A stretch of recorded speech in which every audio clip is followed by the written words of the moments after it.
مسلمہ اپنے محبوب آقا صلی اللہ علیہ وسلم کی بارگاہ میں درود و سلام پڑھنے والی بن جا۔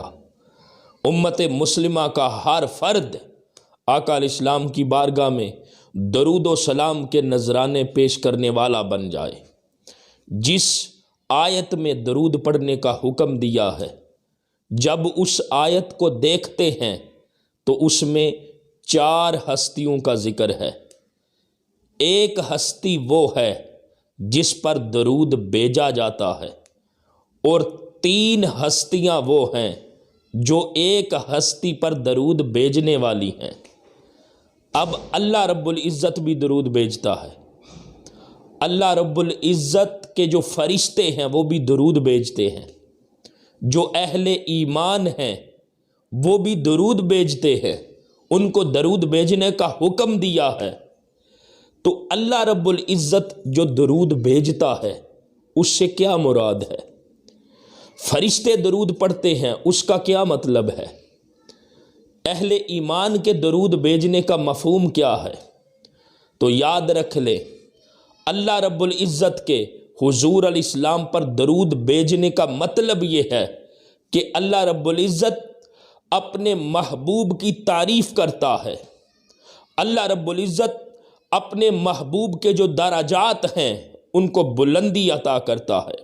اللہ رب العزت اپنے محبوب کے دین کو غلبہ عطا کرتا ہے۔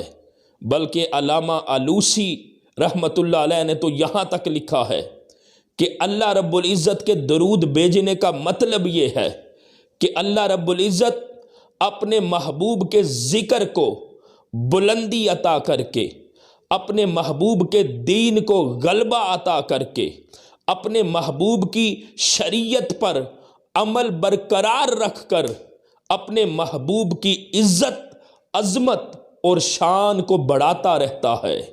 اللہ رب العزت کے درود بھیجنے کا مطلب یہ ہے کہ اللہ رب العزت آقا کریم علیہ السلام کو قیامت کے دن آقا علیہ السلام کی امت کے حق میں اپنے محبوب کی شفاعت قبول کرے گا اور اپنے محبوب کو مقام محمود پر فائز کرے گا، اور اولین اور آخرین سب کے سامنے جو اس کی بارگاہ میں مقبول ہیں، ان سب کے سامنے اپنے محبوب کی عزت، اپنے محبوب کی عظمت، اپنے محبوب کی شان کو آشکار فرمائے گا، اپنے محبوب کی شان کو سب پر ظاہر کرے گا کہ فقط اتنا سبب ہے انعقاد بزم محشر کا کہ ان کی شان محبوبی دکھائی جانے والی ہے۔ تو اللہ رب العزت کے درود بھیجنے کا مفہوم یہ ہے کہ اللہ رب العزت اپنے محبوب کے دین کو غالب کرتا ہے، اپنے محبوب کے ذکر کو بلندی عطا کرتا ہے۔ اور دوسری جو ہستی ہے فرشتوں کی، فرشتوں کے درود بھیجنے کا مفہوم کیا ہے؟ اس کا معنی کیا ہے؟ فرشتے جو درود بھیجتے ہیں اس سے مراد یہ ہے کہ فرشتے اللہ کی بارگاہ میں عرض کرتے ہیں، اے اللہ اپنے محبوب کی جو عظمت ہے اس کو اور زیادہ بلندیاں عطا کر، اپنے محبوب کے ذکر کو اور زیادہ عروج عطا کر، اپنے محبوب پر اور زیادہ اپنی رحمتوں کا نزول فرما۔ تو فرشتے بھی اللہ کے محبوب علیہ السلام کی تعریف کرتے ہیں۔ اور جو تیسری ہستی ہے وہ ہے ایمان والے، جو صاحب ایمان ہیں، جن کو اللہ رب العزت نے اپنے محبوب کی بارگاہ میں درود و سلام پڑھنے کا حکم دیا ہے، وہ اہل ایمان۔ ان کے درود بھیجنے کا مفہوم کیا ہے؟ وہ اہل ایمان بھی اللہ رب العزت کی بارگاہ میں یہ دعا مانگتے ہیں حضور پر درود پڑھتے ہوئے کہ اے ہمارے رب، اس شانوں والے نبی پر اپنی رحمتوں کا نزول فرما، اپنے محبوب کو عظمتیں عطا کر، اپنے محبوب کو رفعت عطا کر، اپنے محبوب علیہ السلام کے مقام کو اور زیادہ بلندیاں عطا کر۔ تو اہل ایمان بھی اللہ کی بارگاہ میں دعا مانگتے ہیں۔ اب حیرانگی والی بات یہ ہے، حیرانی والی، کہ جو اہل ایمان ہیں وہ دعا مانگتے ہیں اللہم صلی علی محمد، اللہ رب العزت ہمیں فرما رہا ہے درود بھیجو، اور ہم کیا پڑھتے ہیں درود، اللہم صلی علی محمد، اے اللہ تو درود بھیج۔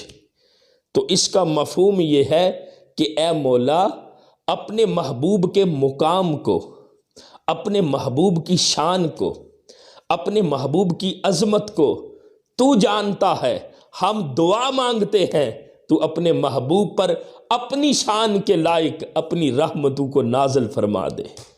تو یہ اہل ایمان کا درود ہے کہ وہ بھی اللہ کی بارگاہ میں دعا مانگتے ہیں، اور پھر زندگی میں ایک بار درود پاک پڑھنا یہ فرض ہے۔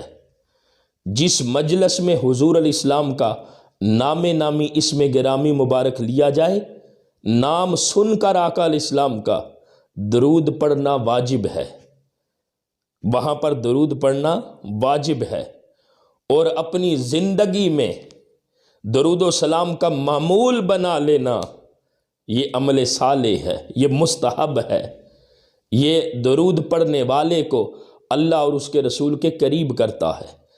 اللہ کرے ہم حضور علیہ السلام کی بارگاہ میں روزانہ درود پاک پڑھنے والے بن